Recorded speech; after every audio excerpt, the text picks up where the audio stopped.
ಜೀವ ಹೆದರಿ ಬಂತು ಕೈಯಾಗ, ಅದ್ಯಾಕೋ ನಿನ್ನ ಹಾವ ಭಾವ ಎಲ್ಲ ಕಂಡಾಗ, ಮಾದೇವ ನಿನ್ನ ಭೇಟಿ ಮಾಡೋದೆಂಗೆ ಇವಾಗ, ಯಾವ ತರ ಧೈರ್ಯ ಮಾಡೋದು, ಮಾದೇವ ನಿನ್ನ ಮುಂದೆ ಬಂದು ಹೆಂಗೆ ನಿಲ್ಲೋದು, ನೀನಾರ ಹೇಳು ಹೆಂಗೆ ನಿನ್ನ ಮನಸ್ಸು ಗೆಲ್ಲೋದು.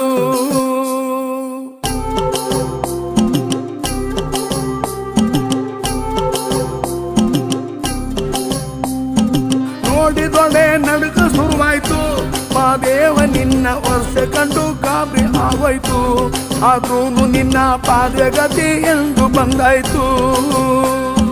ತುಟಿಯವರೆಗೂ ಮಾತು ಬಂದಿತ್ತು, ಮಾದೇವ ನಿನ್ನ ವರ್ತನೆಗೆ ಎಲ್ಲ ಮರ್ತೋಯ್ತು. ಅಯ್ಯಯ್ಯೋ ಶಿವ ಅಂದುಕೊಂಡಿದ್ದೆಲ್ಲ ಹಾಳಾಯ್ತು.